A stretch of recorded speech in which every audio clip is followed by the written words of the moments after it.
వివరాలు చోరీకి గురవ్వకుండా తగిన విధానం రూపొందించే వరకు ఆధార్తో పాన్ కార్డ్ అనుసంధానం చేయరాదని కేంద్ర ప్రభుత్వానికి స్పష్టం చేస్తూ సుప్రీంకోర్టు శుక్రవారం పాక్షికంగా స్టే ఇచ్చింది. ప్రభుత్వ పథకాల వర్తింపునకు ఆధార్ కార్డ్ తప్పనిసరి. బ్యాంకులో ఖాతా ప్రారంభించాలన్నా, స్కాలర్షిప్కు దరఖాస్తు చేయాలన్నా ఆధార్ కార్డు ఉండాల్సిందే. ఇలా ప్రతిదానికి కేంద్ర, రాష్ట్ర ప్రభుత్వాలు ఆధార్ కార్డును తప్పనిసరి చేస్తూ పోతున్నాయి. మరోవైపు దేశ అత్యున్నత న్యాయస్థానమైన సుప్రీంకోర్టు ఈ విషయంలో కేంద్ర, రాష్ట్ర ప్రభుత్వాలకు మొట్టికాయలు వేస్తూ పోతోంది. ఆధార్ కార్డుల వివరాలు హ్యాకింగ్కు గురైనట్లు ఆ మధ్యన అందరూ ఆందోళన వ్యక్తం చేసిన సంగతి తెలిసిందే.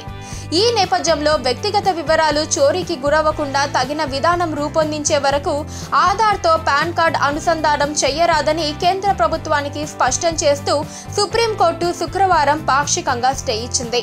వ్యక్తిగత వివరాల గోప్యత విషయంలో రాజ్యాంగ ధర్మాసనం తీర్పు వెలువడే వరకు ఈ స్టే అమలులో ఉంటుందని, ఆ తీర్పును అనుసరించి ఇప్పుడిచ్చిన తీర్పుకు సవరణలు ఉంటాయని సుప్రీంకోర్టు స్పష్టం చేసింది. ప్రతి వ్యక్తి ఆదాయ వివరాలు అందజేయాలని, అందుకు పాన్ కార్డ్ వినియోగించాలని కూడా సుప్రీంకోర్టు స్పష్టం చేసింది. అయితే పాన్ కార్డ్కు ఆధార్ అనుసంధానం మాత్రం ప్రస్తుతానికి అవసరం లేదని పేర్కొంది. పక్కనే ఒక గంట సింబల్ కనిపిస్తుంది కదా, దాన్ని నొక్కారనుకోండి, మేం చేసే వీడియో అప్డేట్స్, నోటిఫికేషన్స్ అన్నిటితో మీ డివైస్లో వాలిపోతాం.